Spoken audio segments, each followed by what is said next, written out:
Hallo liebe Motorsportmagazin.com Leser. Ja, wir haben ein packendes Rennen hier erlebt in Russland. Ein wunderbares Rennen, ein dramatisches Rennen. Wir hatten alles dabei.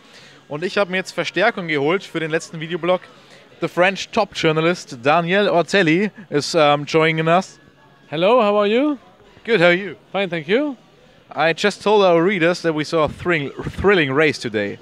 Yes, it was a very Russian race, I would say, because everything was extreme, everything was tough, everything was very strong. We had the crashes, we had safety cars, we had an amazing crash at the end between the two Finland drivers, Bottas and Raikkonen. I'm sure your viewers have seen that crash. And it was like F1 in the old ages when everything was allowed and everything was completely mad. So it was really fun. I was sure you were talking about the crash between the two Finns and not about the crash from the French guy. Well, the French guy lost his car somewhere on the track, and it was very spectacular. You can say he's getting the results in general, and when he doesn't get the results, it's spectacular. So in that particular case, it was a very nice crash. But I'm not sure if it was Maldonado in that car. For once, it was Grosjean, and it should have been a Maldonado crash, but you know, now Grosjean, before he leaves, tries to pay tribute to his colleague in the other car and makes a Maldonado. That was really good. So that's the French explanation.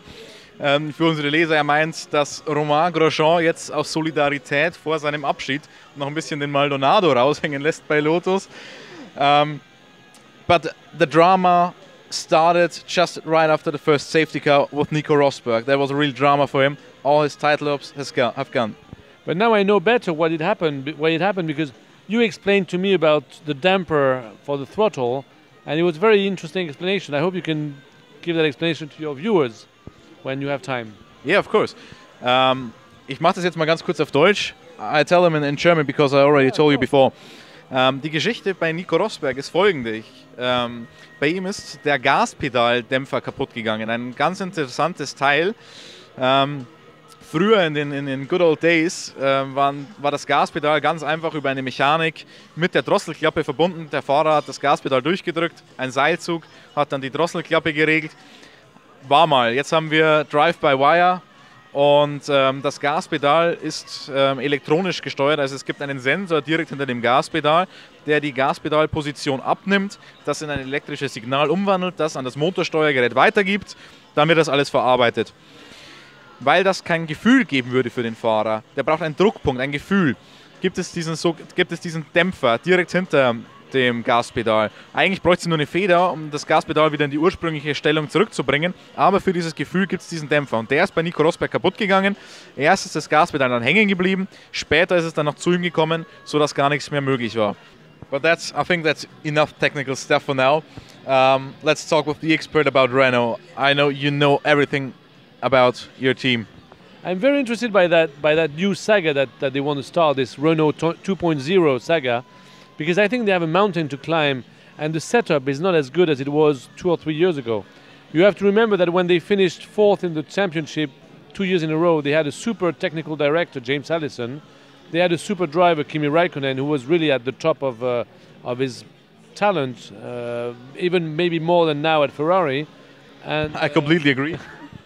And they had the staff to do that, and they had the money, because at that time Gerard Lopez was pouring money in the team because he was excited about Formula One, and now they have to start again from zero, and Renault has a lot of work to do and a lot of money to pour into that team to make it a top team again, because all the time that's been wasted over the past 2 years, all the money that's not been put into the team has had a consequence that the staff has gone.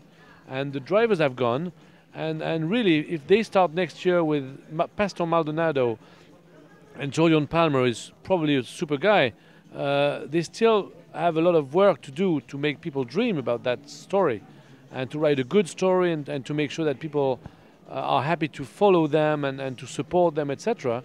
And it's going to be a lot of work. So it's going to be fascinating to see if they come out of this with good results and podiums and races and race wins. But it's a long time. It's going to take a long time. Long time and a lot of money. Do you think they have the money to do that? I think if they decide to put the money, they're going to have the money. But it's going to take time, because even with the money, it takes time. Look at Mercedes. They had lots of money, and it took them 5 years to win. And look at Ferrari. They had a lot of talent and workforce and money, and against Red Bull they couldn't do anything. And they had Alonso, and they had lots of assets in their game, and they still couldn't win. So it's not easy. But I think you were mainly talking about the team, about Lotus, about the takeover, but they have the engine. They had 2 years now, they didn't get the engine right, and they had money and they had Red Bull. So what makes you confident that they can solve the problem with the engine? I'm not confident because with the rules as they are, it's very tough to feel to come back when you're back because you've lost time and your engine is not good enough.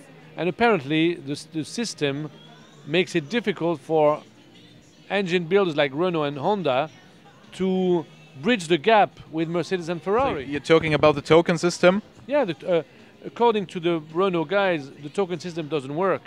And the proof of this is that Renault hasn't used any token this year. Yeah, they haven't used. But I think the thing with the token is you have to know what you're doing with the token, because you can do many things with 12 tokens. But it's strange that, because you would expect that a company that's been in Formula 1 for 37 years knows how to build an engine, knows how to use tokens, knows how to deal with the FIA, etc., etc. And apparently they've got it all wrong for the past 2 years. This is very strange, because even Ferrari, where there are funny Italians, they found a way to improve their engine and to make it a better engine. So I don't know. I'm not that confident, I have to say.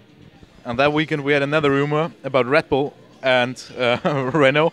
It was quite funny because they haven't divorced yet and they want to marry again. Yes, exactly. And you can see, I mean, if you talk to the Renault people, they are traumatized. They are traumatized by the arrogance of Red Bull over the past 2 years, and the fact that they were treated like shit by the Red Bull people. And we're in a situation now where all the teams in the paddock have a consensus to make sure that Red Bull is going away, because they don't like Red Bull. They don't like to be beaten by Red Bull. And it's a shame, because Red Bull did a lot of good for Formula 1, but right now they have everybody against them, and nobody's ready to help them, because when they discussed limiting the cost, doing things as teams to change the rules or to make it a better world for everybody, Red Bull never tried to play the game with the other guys, because they knew they were winning and they were arrogant enough to think that they would keep on winning. And now they're not winning anymore and they're very upset, and everybody was very upset. So I don't see a way out for Red Bull or a way in for Renault. I'm sorry to say, it's very negative, but you ask me what I think, yeah. And I think we're in a very bad situation. Do you have any solution for that?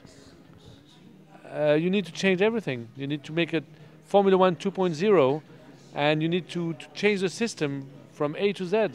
But this is going to take time, because those guys are very conservative, and they see their ego, they see their team, and they don't think as a group of people. They think as individuals who happen to be working in the same sport.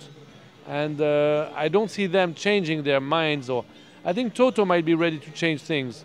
I'm not sure about Ferrari and Renault or anybody else, but someone has to find the right solution, the right system to make it work again, and moreover, to make it exciting for the fans again, because it's not exciting for the fans anymore. But the race was great today. The race was great, but it was just a race in Russia, in special conditions, with lots of crashes, so it was okay. But you have to be exciting over a whole championship, especially if you have 21 races next year. Don't you think? Yeah, I a bit disagree with you, because I think with the new regulations since last year we've seen many good races. The cars are difficult to drive, more difficult than before. Yes. So I think we saw better races. But of course we have a lot of problems in Formula 1, especially with the money, with Renault, with the teams. I hope we have 22 cars next year on the grid with Haas, another team. But one good thing is the manner. They're coming back with the Mercedes engine and the Williams gearbox, Williams suspension. We have a real competitor for McLaren. Well, they need to build a very good car, and I'm not sure they're able to do it. I hope they do, and it will be one more team at the back of the grid that has a potential to go further. But before McLaren. Before, yeah, they're going to have a good fight with McLaren. That's going to be interesting. And it's nice from Mercedes to provide a great engine to such a small team. So it's on that point it's exciting. It's good. It's good for Formula One because there's a great follow-up behind Manor because of Marussia and everything, and so that's good. But then you need to have other manufacturers providing engines to other cars, to other teams, and you need to find an engine for Toro Rosso. But they're getting Ferrari engine, Franz Tost told me. Very good. I hope it works. So just Red Bull without an engine. Yeah, but who cares really? Nobody cares anymore.